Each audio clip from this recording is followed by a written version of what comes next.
That's Well, this ain't exactly. if he's not going to teach things. Seeing as how I'm the teacher, Grandma. can't I start when I want to and finish when I want to? No.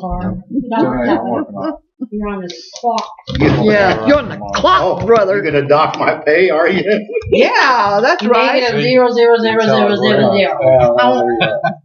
Is there anything wrong with your hands? I can't see them. I'm just They're wondering. dirty. Oh, okay, so you really have. I thought you would I sit, want you to know. ask you a question, Who? you guys. Oh, I'm let's going go. to give you an answer. We've been practicing in my apartment. Mm-hmm. If we can't, if we need another place to practice, we have some people like Jim. You've really met them all. The judge. Oh, yeah, bring the judge. Porter. Here come the judge. Here come the judge. What's that guy's name? Porter. Bud Porter. Yeah, Bud Porter. Bud's the real Savannah. guitarist. I mean, he's a real player. I liked him when I heard him play at night. Debbie. Oh, yeah, I know Debbie, too. And what He's we're the guy. practicing for is for the disabled people who cannot get out and go to church. Oh, okay, yeah. And so, and we've all done it through the years, but I don't know, the last few years we've kind of slacked off on it. Actually, the judge is the one promoting it most of the time. The last time he asked us, we didn't get there in time and the person died. Mm. But anyway, if we need to practice here, can we? I would think Yeah, so. fine. Everybody has their own equipment. Yeah, that's their own okay. amp, their own mics, their own stuff. That's Yeah. fine. And Should have who plenty of knows, plug-ins for him up there. it might be a way of bringing them into a competition. Yeah, that'd be nice, but I mean, sure, you know, if you want to. We've been practicing at my apartment and over at Jerry and Donna sometimes, but they have a sick father, so they're not able to have their thing. Studio time's only about $75 now. Well, that's better than 1,000. Yeah, it is, isn't it? We only do it for about an hour. You think that's Well, something? that's okay. I've worked in a studio this 25 years ago, Mm-hmm. and we're all in our little cubicles, you know. You know, it could be good publicity. Publicity. For a church that we do stuff like that. Any kind of outreach is always good for you. I'm sorry. There's 2 trumpets and a trombone and 3 or 4 saxes in the rhythm section and the singer. But we play together, so we didn't have to rehearse anything. We just went in and play. So we're recording. And so I reached down and a section's coming up where I need a mute in my trumpet. Clunk. Boy, they were upset. I bet they Hey. were. I said, I ain't even thought about it. Yeah. The guy says, it's costing $1,000 an hour to Yeah. do this.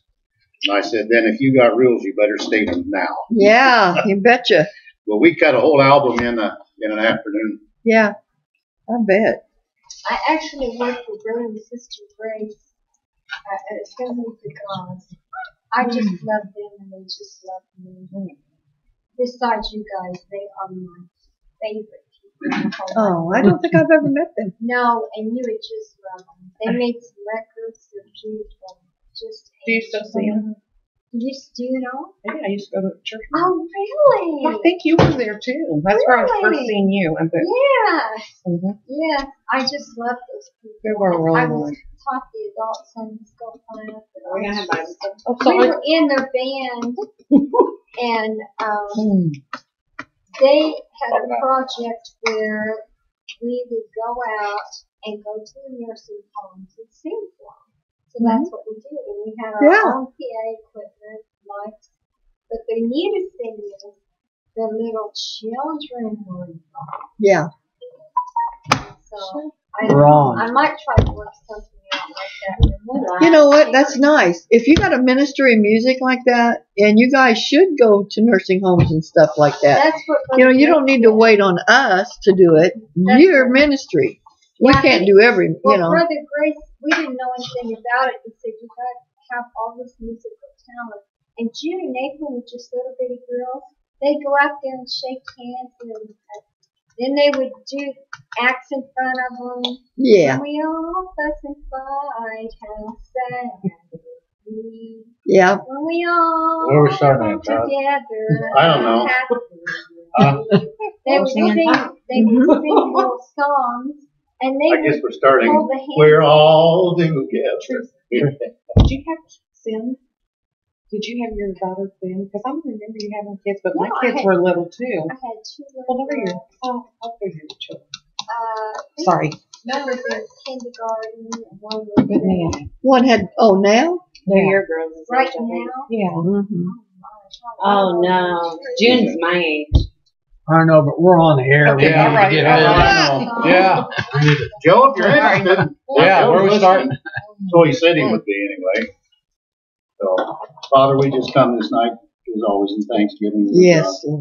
And Father, just lead this study. Thank you, Put it wherever you want it to go and how you want it to be. Let the words come out so they're clear and that we can learn. Father, we thank you for these things. Holy Spirit, you're welcome to be here and have your way and say in this meeting tonight. And we thank you for it in Jesus' name. Amen. Yes. Amen. We've done, oh my gosh. We need fellowship as well. We've done those, what do I say there? Nursing homes for years. 30, 40 years at least. And they just They tell me in Chicago it's kind of interesting. It's a big business, the musician. They pay them. Oh, I'm not yeah. going to take pay to do that, but Yeah, I've never heard of it. that's what they do. And I wouldn't even have thought of that till I heard it. Well, I never know what to do when some are here and aren't. Others aren't. Yes, just Do what you would do. That's all you can do. Yeah. Well, I did I- take money. Hmm? One time somebody gave me $20. Oh, They didn't give it to me, they gave it to me. I don't go to make money to go to places. I want to help. If the Lord wants to. I think I'm going to. Gave it back to the Lord. Before we get in, we were going to start in these wars. I'm finding out in studying there's more than just 7. Oh, yeah? Well, there's a lot of throughout, but there's only certain ones that really have the meaning of things, and so that's what we're studying. I just had a little deal here on angels. You all know what angels are? Nope. That one you would. I have no idea. Those are my great grandkids. I was waiting for somebody to say that. I don't have no grandkids. They were my kids I many met a years ago. little blonde-headed angel one night. Did you now? We're not talking like that. I just said she was pretty. That's all I said. Well, that's not an Well, you angel. see that's goose it up right there because you said she. They're females. He has children, Joe. Unfortunately, he does. Poor kid. You know, I thought that's who he was talking to me. when God created the living order, He did it with a lot of authority. You know, if you think He made Adam and Eve, did He not?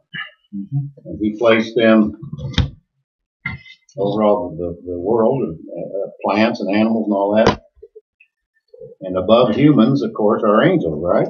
Yes. Psalm 8:5 says, "A man, you have made him a little lower than the angels." Mm-hmm. And above the angels, of course, is God. That's right. And there's a pretty remarkable statement about the incarnation of Jesus. When it said this, it said, He has made a little lower than the angels by His birth in Bethlehem. Following His ascension to heaven, He was crowned with glory and honor. Mm-hmm. So He was both things, wasn't He? In Hebrews 2:7-9, He talks about an order of what God has done, the universe and all that's been made, that He has made. You know, you study angel, there's a reflection there. It's kind of a twofold reality of the universe that God made here. Because He created two things. He created the physical and the spiritual realms, didn't He? Mm. Colossians 1:16 says this, "For by Him all things were created that are in," word created, I'll get it right, not recreated. Word created, that are in heaven and that are on earth, visible and invisible. Whether thrones or dominions or principalities or powers, all things were created through Him and for Him. So atheism and secularism and things like that, they discount the reality of any invisible spirit. They don't get that at all. And which is a lot of chaos as a result, and a lot of despair. But what do? We look at things which aren't seen. Pardon me. We look at the things which are seen and which are not seen. Things that are seen are simply temporal, as we know. The things that aren't seen are eternal. 2 Corinthians 4:18 talks about it. I just went into some of this stuff because I've been having quite a week. And it's only, Wednesday?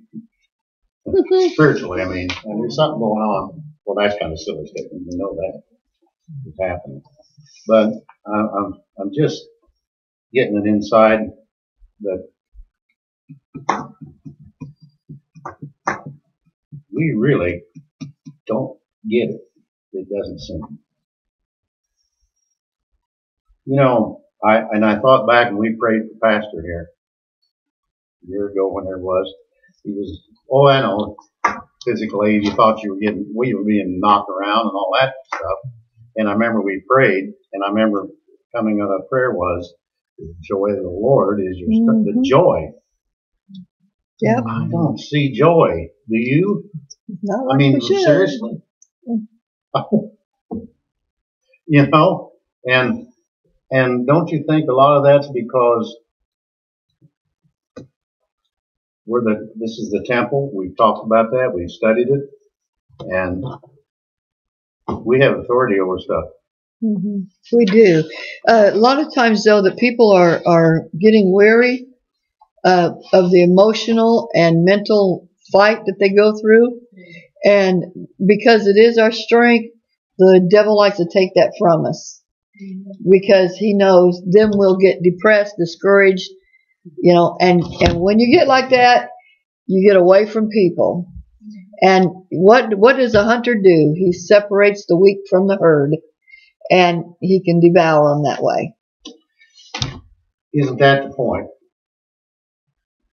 If we're worrying and doing that, we just haven't given it up, haven't we? No, but it's difficult to do too.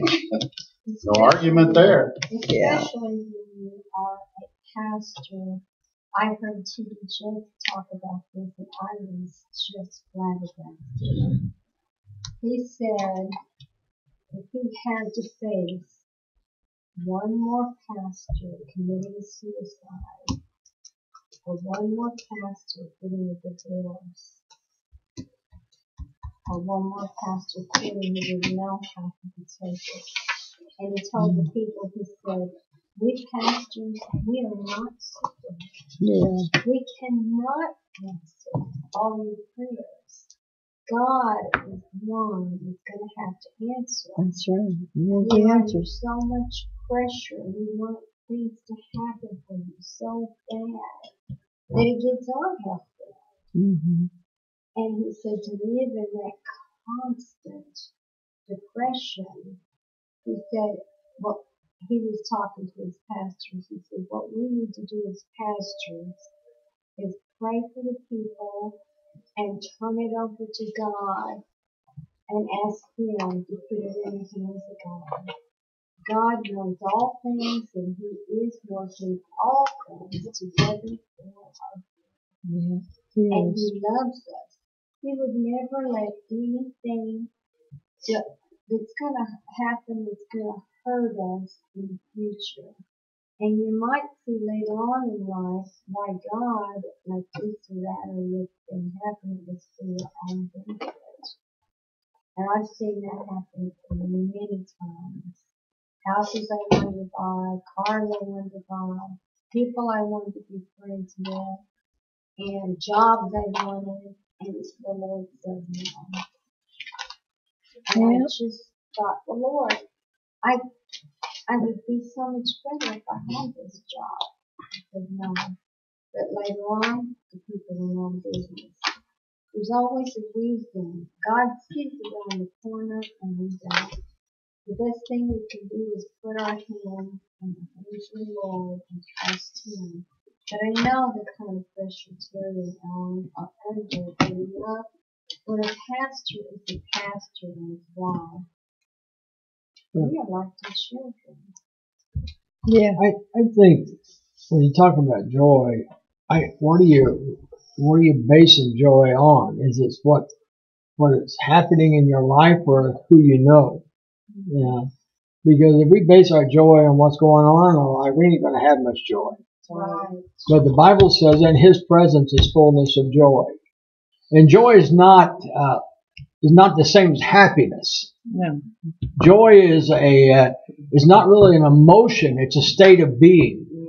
And so but we as Christians, I know we always base our happiness or our joy if everything's going right. Well, face it, things don't always go right. Lots of times things don't. In fact, the battle is so hard nowadays that a lot of Christians are giving up. Yeah. And quitting, because they just can't fight the battles anymore. That's the last days. They're wearing down the saints. And we have to realize we are in the last days, and that we're enduring things because we are the last, the end time church. He's trying to wear. That's right, and I know that I've gone through 4 years of just every day, and I am tired, and I am weak. Sure you are. Sunday, when you come over I want you to know that meant so much to me, I because knew it was the Lord. I was just so overwhelmed. Yeah. I knew it was the Lord. And so I appreciate that so much. Thank you. I don't do anything unless the Lord tells me. No, I knew that was that it meant something to me. Well, I knew it meant was. Sure. But, I wish we could smile every day, but We can. no, we can't. There's some We days can. We can. but there's some days we don't, though. Well, I didn't say we don't. We didn't say that. Yeah, he said we can. But that's what I'm saying. It depends on what our joy is based on. Is it based on what's going on in our lives? Then it's always going to be a fleeting thing. But if it's based on Him, then it's something else entirely different. But we are the remnant church, and we are being attacked as never before. And we are going through this process because God is refining us and getting us ready to be the church that He's going to use in this last hour. And we're just being purged, and it's a difficult process. It's truly based on choice. The difference lies between happiness and joy. Happiness is a short term reaction to something that's happened to you. It's just like, okay, I got a present. I'm happy about getting a present. Joy is a state that keeps you through the day. You maintain. That's just a happy spirit. Like one of the guys on the net, I think I brought this up last week, maybe. I'll do it again. He needed to take authority over something, and I mentioned it to him finally. He said, well, I didn't think about that. I said, that's the problem. And I do it too. It has to be a discipline in your mind and your spirit, because we're human and we don't, honestly, first reaction in most of us is not a spiritual reaction. It's the flesh. And we respond to that. But it takes a lot of discipline and training of our own spirit to bring it under subjection to the things that come against us. And, and it takes a while to get ourselves trained to do that. I think it takes you a while to get untrained. Get untrained? Not at all. When you're a little kid, who do you trust? Well, your parents. Well, we get control of our own life, and that's our problem. You start learning not to trust because of things that happen. That's right? true. And so what's been hitting me very solid, and of course doing this net has had a lot to do with that. There is a joy and a peace and a excitement and a longingness because of what's coming. And so all the hell that you go through, and you or any of it, is not fun. However, not a big thing.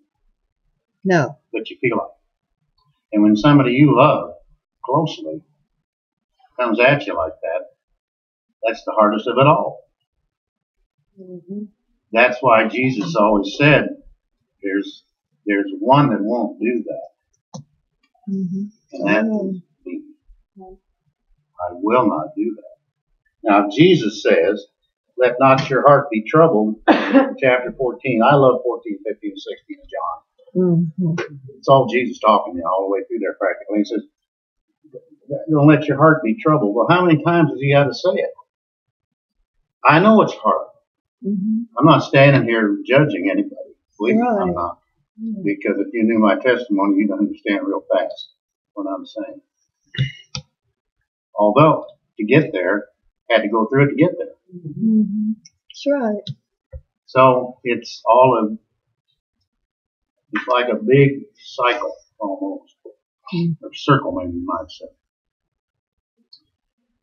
Because strength comes by enduring those kinds of problems.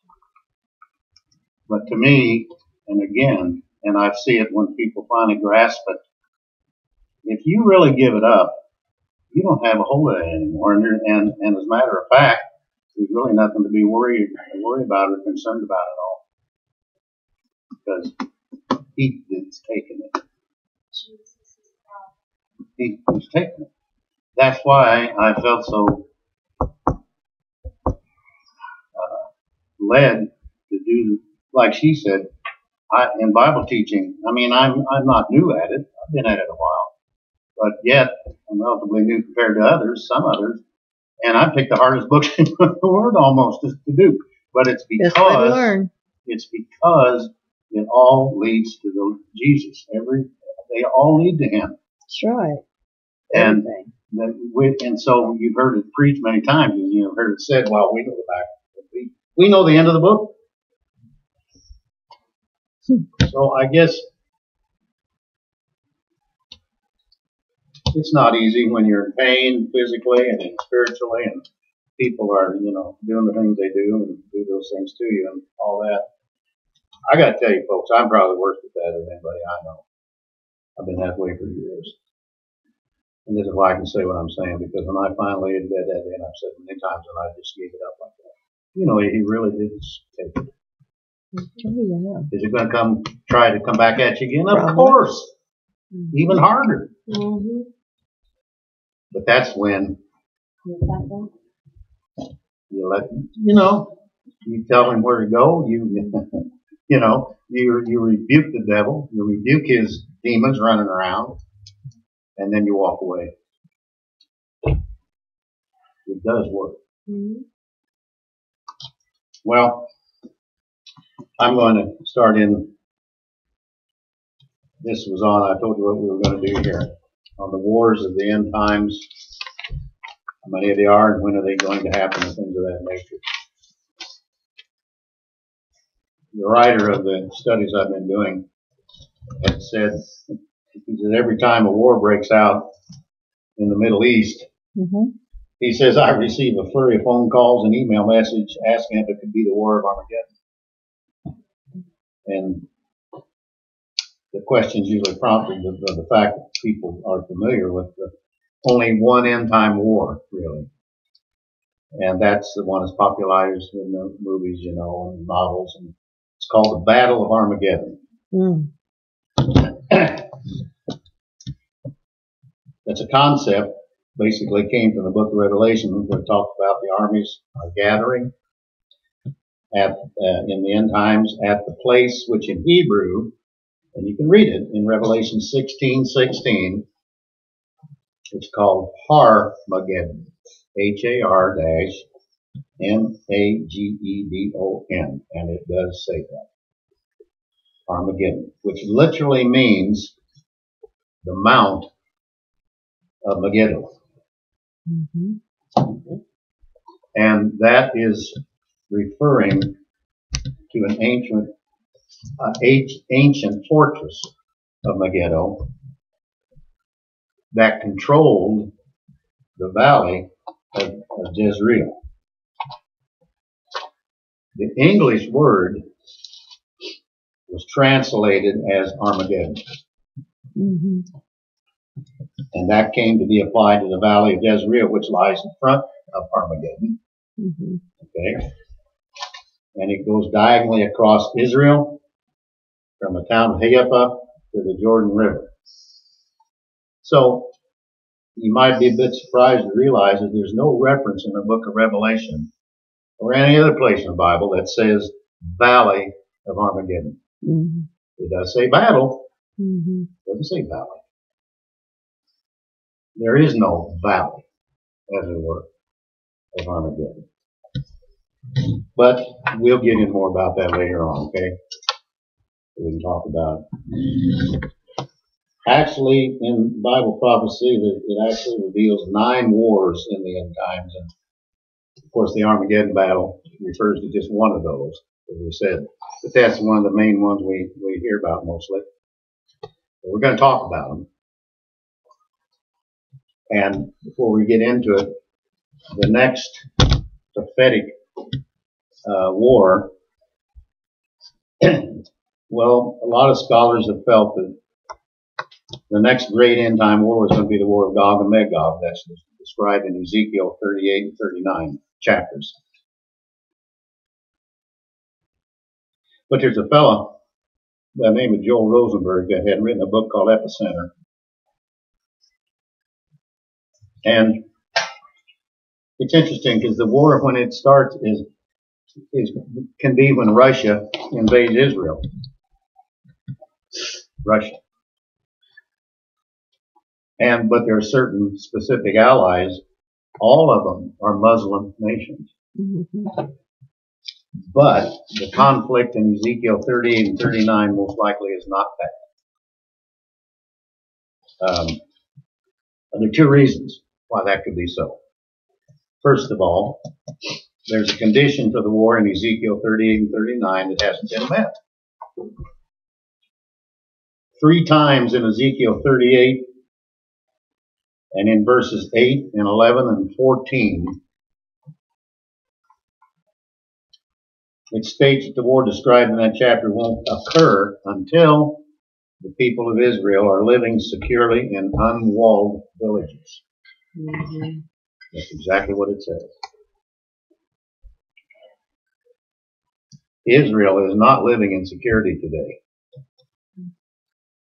It's being bombarded every day by missiles, and the Gaza Strip, they're fighting over it, and it's constantly under threat of these attacks from the Hezbollah, in Lebanon. And there's that terrible present threat of the terrorists that are over in that part of the world and around here too, for that matter. And it's a threat that has forced Israel. They constructed a 400-mile long wall down the center of the country. And so to think that they are securely living in unwalled villages right now is not true. That's the first reason that conflict that's coming is not probably isn't what Ezekiel was talking about. The second reason is that the war of Ezekiel 38 and 39 will be the next end war of Bible prophecies, because the nations that are mentioned in Ezekiel 38, 5 and 6 as the allies of Russia don't include a single Arab state at all. And it has a border that's adjacent to Israel. And the ones that are identified there right now are like Persia, which is Iran. What's going on there, I think. Kush, which is probably Sudan. Good, Libya, and Algeria, Tunisia, possibly. And there are 2 regions that lie within the Turkey, the modern day Turkey, which is Gomer and Beth Garma. But there isn't any mention of nations that share a common border with Israel, which has got to do with this war that they're talking about. And of course, that would be Lebanon and Syria and Jordan and Egypt and Gaza. Well, why are those nations not mentioned as allies of Russia? That's where I had gotten into a study with this Bill Salas we've talked about before. He has a book called Israelistine. Quite a name. But he feels that the next end time prophetic war is going to be the ones described in the 83rd Psalm. And because that's a war between Israel and its neighbors. And he feels that this is going to produce conditions that are necessary for Ezekiel 38-39. And that seems to make sense from what's all is being said here. But with that, tried to clarify that. Let's go into kind of an overview of these prophetic wars and the sequence. More than likely, you can't say it's exactly as this, but this is more likely what it will be. I just want you to know, I try to, in the information I give here, believe me, I've really studied to be sure it's as accurate as we figure it can be, coming from the right sources. I just started studying the thing on Ezekiel, and my goodness, you won't believe what I found. We've been on Ezekiel for 5 years. Yeah. Well, I tell you, I have never seen such an in-depth study of anything. But it's pretty good. Mm-hmm. Because it helps us understand the time, you see, and the man, and the people, and what went on, and how, and why, and what did they do, why they did what they did, and all that. And that's before you even get into the chapter itself, even. Mm-hmm. So I got praying to do about it, and this is kind of what's going on here too. Get as much of this as we can. Well, we want to learn to go easy. I want something like understanding. Well, does anybody else have a problem understanding? We've had some pretty complicated stuff. Doing the best I can. I'm just asking you to find someone how to break it down. Well, of course. I'm not all right. Number 1 is the war of extermination. That is based on Psalm 83. And it states that the immediate neighbors of Israel will launch a war. And the whole purpose for that is to wipe Israel out as a nation. Verse 4 of Psalm 83. We'll talk about that. And the nations that are described there as being part of this effort are those that are in common with borders with Israel right now. Verse 6 and 8. We'll show you that. And the rest of the psalm is a prayer basically for the victory of Israel, because they will be victorious. And verses 9 through 18. So you can break down the psalm in that way. 83. And Salus has, of course, written an entire book about all that whole thing. I think that's what the Harbinger is based on primarily.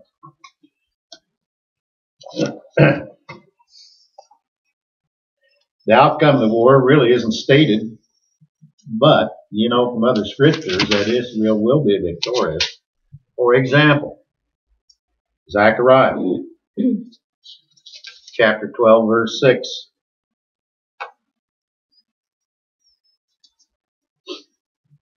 We are told that in the end times, Israel will be like, quote, a fire pot among pieces of wood and a flaming torch among sheaves, so they will consume on the right hand and on the left all the surrounding people.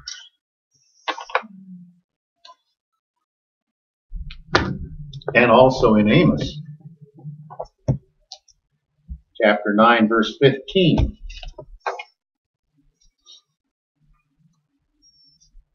We are told that once the Jews are reestablished in their land, they will not again be rooted out from their land.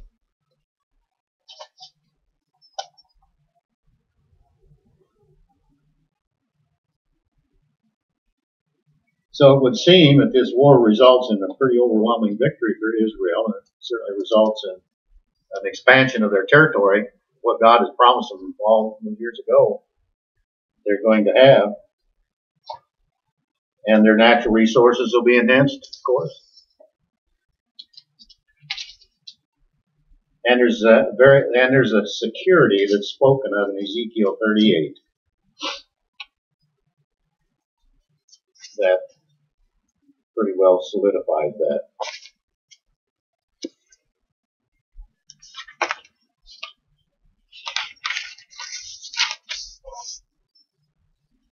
If you all want to read any of these, we'll just take the time to do it. Don't mind that at all, folks. But what I'm giving you is what they are basically saying. The second one, the first war of Gog and Magog, when that is Ezekiel 38-39, you see that security that they got from this first one doesn't last very long, because the Arab nations are going to turn to their ally that's natural to them, and that's Russia. You know, Russia's got a big thing to play in the end of it all. And so they just cry out for help with that. Well, the Russians are pretty happy to respond to it, you know, because they've always wanted to take, you know, the Russians have always wanted to take the oil fields of the Middle East and have control of all of those things. So they're going to be launching an invasion for the very purpose of helping the Muslims destroy Israel. But you see, I don't know about you guys, and I'm sorry, but I wouldn't trust the Russian administration any further than I could throw that table. Mm-hmm. Not at all. Because when they do this, we're talking about, there's an unstated agenda that they're using. It isn't the one that the others think at all. That's right. It's to use the Arabs as an excuse, the invitation to help them, as an excuse to expand their sovereignty really over the Middle East. They want control of all of it, you know. They want their oil. Well, you look at Ezekiel 38, verse 12, and it says this. Ezekiel 38, verse 12 says, the Russians will come to what? Capture, spoil, and to seize plunder. And there it is. I hope this helps, because this is liking it today to today. It's happening. Well, what's going to happen, of course, is that the invading armies that are will be supernaturally destroyed by God himself. Mm-hmm. Remember, he talks about in Ezekiel 39 and verse 4, talks about on the mountains of Israel. He talks about that destroying them. And he will accomplish that through how? Well, earthquakes, pestilence, hailstorms, fire and the brimstone, you know, and even battlefield confusion. He's done that before, hasn't he? Where they go out and kill themselves. You know. In Ezekiel 38, verses 19 through 22, we'll talk about that very thing.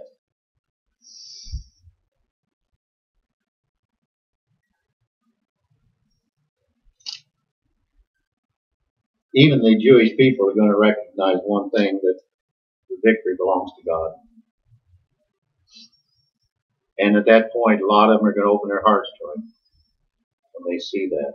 Ezekiel 38:23, matter of fact, talks about that event. Now, this is just speculation, and I'm curious to see what you all might think about it, but that event could mark the occasion when the 144,000 Jews of Revelation 7, 1 and 8, you know, where you study that, they accept Yeshua as their Messiah, and they're sealed by the Lord for their special service throughout that 7-year period of the tribulation. It could be that. It could be. One of the biggest mysteries, I guess you might say, of all this concerning war is the timing of it, because a lot of folks have placed that at the beginning of the tribulation. Others put it in the middle, and they don't know, But the tendency lately has been to place it at the beginning. So, but this makes sense. Think of this a minute in discussing the timing of this happening. See, there's a 3.5-year period prior to the tribulation. They think, because one of the reasons for that is in Ezekiel 39 verse 9, that says that the Jews will spend 7 years burning the weapons that are captured in the war. And the book of Revelation says they will be run out of the land in the middle of the tribulation. And that's Revelation 12:13 through 17.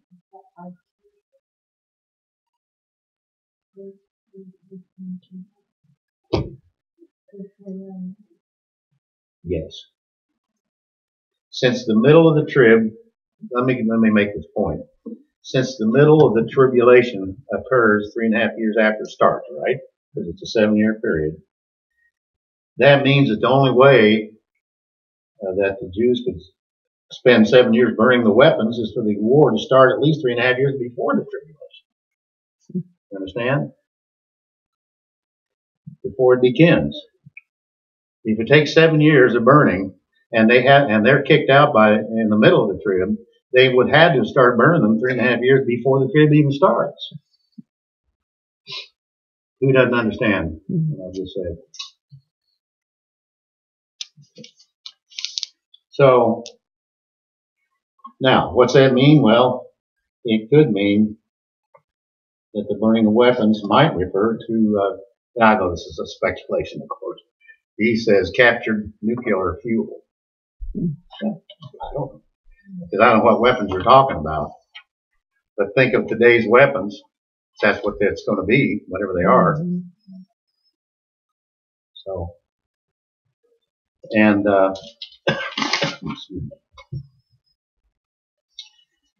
so you might say, does that mean that Psalm 83 and then Ezekiel 38, 39, are they going to occur before the rapture comes? It doesn't really mean that. I mean, not necessarily, because the rapture can come anytime, right? Mm-hmm. I mean, it's ready now. So it could be during or after these wars. And, the rapture really doesn't mark the beginning of the tribulation. Some have said that, how can they say that? Because they don't know when it is. Mm-hmm. But it does begin when Antichrist signs a security treaty with Israel. And when he does that, then you're getting there. So if you look at Daniel, we've already looked at it, Daniel 9:27, where he talks about that. Because there could be a period of several years between the rapture and the beginning of the tribulation. Mm-hmm. So we can't put a time on that exactly.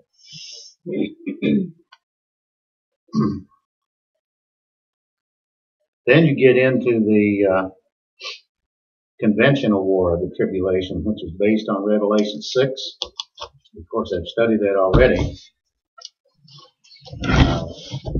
It says that a major world war will break out soon after the tribulation begins. And it's described, remember in Revelation 6, where it says the symbolism is of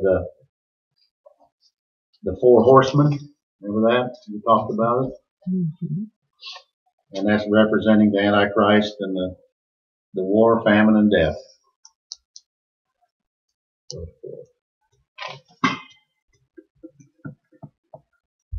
Daniel 8:23, and we're going back a little bit because we will get into Daniel and finish it. As we finish this. The Antichrist will rise to world power in Europe. And he'll do it through what he does. He's very cunning and deceiving, the intrigue he has. And he's going to be resorting to military power to conquer the world. So, if you think about Asia, for example, and Africa, South America have spent a long time casting off these I guess you could call them shackles or chained where you want to, of colonialism in Europe. They've done it too long to just suddenly surrender everything to the Antichrist for a peaceful government. To a European dictator that's new like that. And I don't think they'll care how brilliant he might be or how charismatic or any of that. Because, you know, you're in Revelation 13, verse 7, we're told there that the Antichrist will ultimately achieve authority over all tribes and people and tongue and nation, everyone. And that authority is going to be achieved through war. Revelation 6 records the outbreak of this world war. Remember we talked about how many people are going to go in that one? Results in the death of 1/4 of humanity. 1.5 billion. 1.5 billion in today's terms. Revelation 6 verse 8 describes that. 1.5 billion people. I know Erwin Baxter and some of the guys feel like it's just around the corner. Very well could be. I guess that's why, pardon me in bringing up what I did earlier tonight. I mean, think how close we are to it. You know, be happy. Mm-hmm. Why not? Just why not? You know, I mean, think about it. Just kaboom! Here we are. So, what a thing to look forward to. Now, the war that's talked about in Psalm 83 does result in the destruction of the inner ring of Muslim states around Israel. The inner ring, inner workings of it. And that war of Ezekiel 38 and 39 produces a defeat of the immediate outer ring of Muslim states. That's what that war does. The outer ring of it. But most of the Muslims live outside the Middle East. They do. The largest Muslim nations are, let me give you some figures here. Indonesia, for example, 201 million there. And in India, there's 144 million. Pakistan, there's 140 million. Bangladesh, there's 115 million. They're the ones that are most likely to produce the strongest resistance to the Western and the non-Muslim dictator. And they're going to be destroyed either in that war or one that follows it. So it looks like God is going to use the Antichrist as his hammer of wrath to destroy Islam. Looks that way. A lot of other nations, however, in this world are going to have to be subdued too. And that leads us to the next war here. The Antichrist says more than anybody to be worshipped except him. That's right. Exactly so. The fourth one is the nuclear war of the tribulation. Revelation 8 and 9, we've already studied it. Maybe this will bring in back some memory about it. But at some point, the book of Revelation will indicate that the conventional war is probably going to morph meaning change into, a nuclear holocaust. Do you remember, I was a kid even. You already know if you've always had that happen to you. Probably. Did you remember they used to have, they'd ring the bell and say, okay, nuclear problem, everybody under their desks. Yep. And so we all crawl under our desks like that's going to stop anything. I remember that. We did. We really did do that. Did We you? didn't Did do you do it? tornadoes that way. We went in a hallway. Well, well, that was tornadoes, but probably with that too.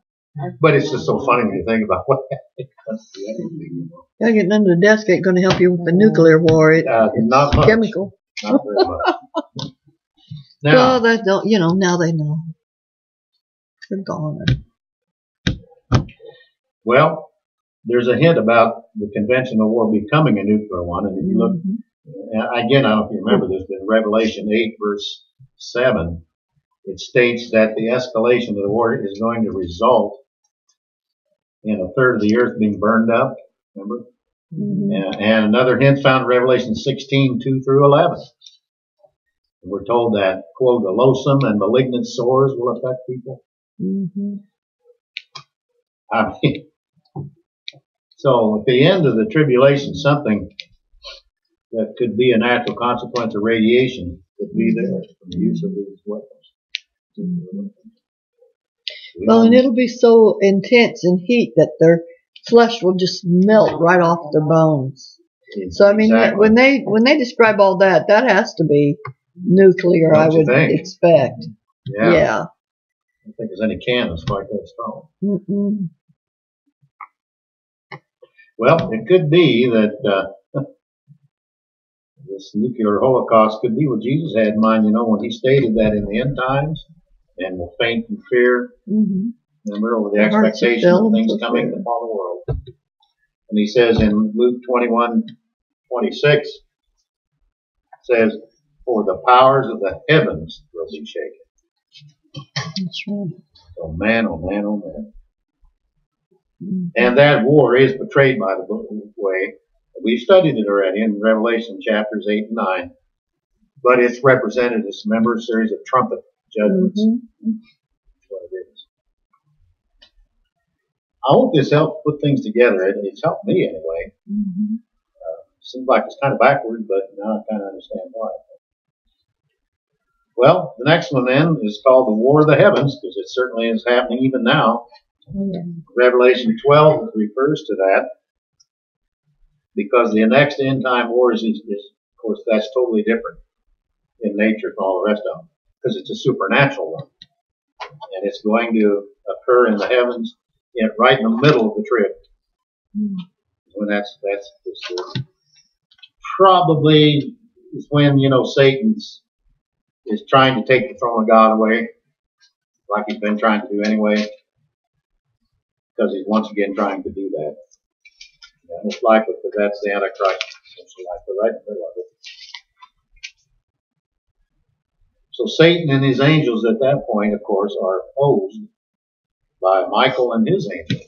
And of course, Michael is an archangel, and he's kind of pictured in the Hebrew scriptures as a commander-in-chief of the armies of God, which he is.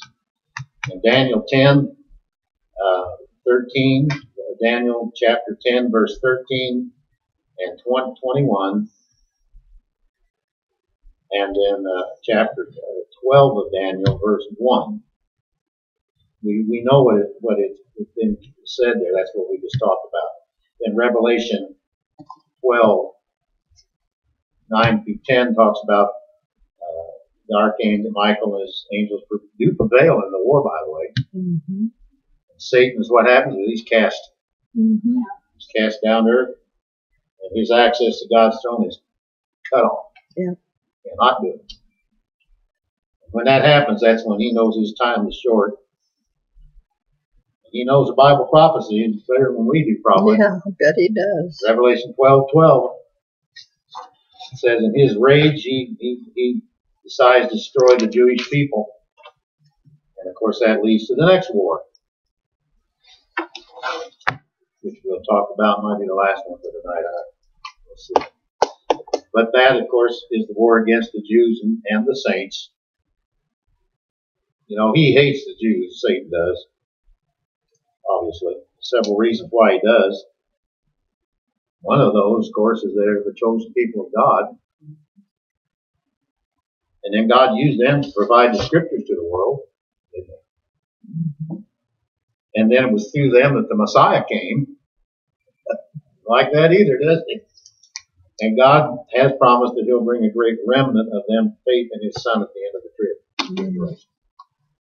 So there's going to be another Holocaust during the latter half of the tribulation. And Satan is cast down to the earth, and he spiritually possesses Antichrist. Yeah. Revelation 13:2. We'll talk about that, which we've already said. And he inspires them to annihilate all the Jews. And that's the reason that, you remember, Jesus referred to the last half of the tribulation as the Great Tribulation. Mm-hmm. Matthew 24, verse 21, talked about that. And it really isn't because that half is going to be worse than the first half, but it's because the wrath of Satan will be focused on the Jews at that point. That's seemed to be the reason he said that. Remember how the Bible says some of the Jews of Israel will flee to a place in the wilderness? Gotcha. But they're supernaturally protected by God. Mm-hmm. In Revelation 12, 13 and 14, again, what we had talked about, but this is interesting. I know this came up, but I remember this now, and I've seen this place. I mean, I've been there, but I've seen video of the city of Petra, ancient city of Petra, and that's located inside of Mox Canyon in Jordan. Yeah. And good reason for that assumption in Daniel 11:41, because it says the Antichrist will be prevented from conquering Jordan when it is part of an end-time rebellion. Right. So,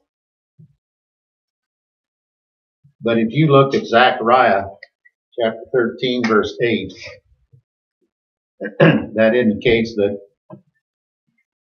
2/3 of the Jewish people are going to be killed by the Antichrist during that time. 2/3 of them. Can you imagine there's going to be another one of those? In Revelation 12:17 says that the Antichrist will also war against the offspring of Israel. Well, now who would that be, I suppose? It seemed to me that those probably are the ones that keep the commandments of God and hold to the testimony of Jesus.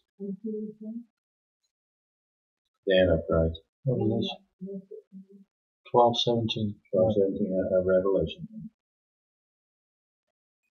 And the presumption there certainly would be that those last people would be reference to those who have accepted Jesus as Lord and Savior during the tribulation, both the Jews and the Gentiles. So there's not a real wonder if you think about this. In Revelation chapter 7, in verses 9 through 14, it pictures just a gigantic multitude of martyrs in heaven. And so great it can't be counted. And they're identified, it says in Revelation 7:14, it says they're identified as the ones who are coming out of the great tribulation, and they have washed their robes and made them white in the blood of the Lamb.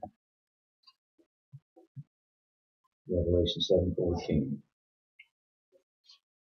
So the Antichrist is going to be successful in his war against the Jews and the saints, but he will fail in the ultimate goal of annihilating all the Jews. He can't do it.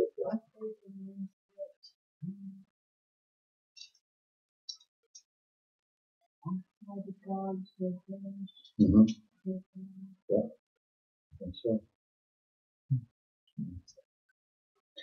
I'm going to give you some scriptures here before we quit, because we're told throughout the scriptures repeatedly that a great remnant of the Jews will live to the end of the tribulation, at which time they will receive Yeshua as their Messiah. And so here's scriptures that talk about that. Isaiah chapter 10, verse 20 through 23. Isaiah 10, 20 through 23. And Zechariah chapter 12, verse 10. And Romans 9, 27 through 28 verses. And then Romans 11, 25 and 26. And yes, I have read all of these that I give you, so be sure that I was saying the right thing. So I tell you, we'll start next week here with the Middle East campaign of the Antichrist himself. We're getting into Daniel 11. That's going to lead us into where we basically stop on Daniel. We'll finish Daniel up and continue on with things unless the Lord changes stuff again, like this tends to do sometimes, a lot of times. So it's the 24th, is it? I think so. Yeah. So we'll get into that, what's left of that, and hopefully it makes sense. Trying to put all this stuff together. Things I didn't know, I can tell you that. So That's just candy. It's on the floor. I thought you just didn't like it. Oh. Mm-hmm.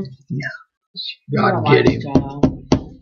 Trying to do some hundred and I told you I've had students like Joe. Yeah. But he's the one setting the corner of the dunce cap on a big stool. Yeah, I'll bet most of the time.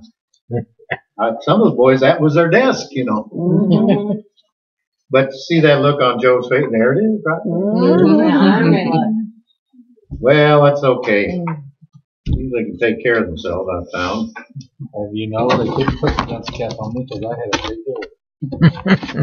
Well, now, Joe, you said it. Hey, pictures prove it. Oh, yes, we should. Father, Almighty God, thank you, Lord, for revealing these things to us and helping us understand. Because it does do just that. It gives us information about you more and about what's happening and is happening and is going to happen. And we're thankful to know these things. We want to praise you in it. We want to glorify you in all that we do and say. And we do that in Jesus' mighty name. Amen. I'm sure it will. Remember, Joe wants to watch. Oh, man. Joe wants to watch prayer, right? What? Joe wants to watch prayer. Yeah, he said he did. He wanted to watch it. Did you get to see it this time? I made him leave it on. When he prays. It's on still. You mean when we do our regular prayer? No, well, praying out. Oh, okay. Oh, okay. So you can Okay. shut it off. Okay. Okay. You understand? Yeah, shut that off. He wanted to. He Let's wanted hear to the pray final going prayer. out. So he knows it's over, probably. Probably. Mhm.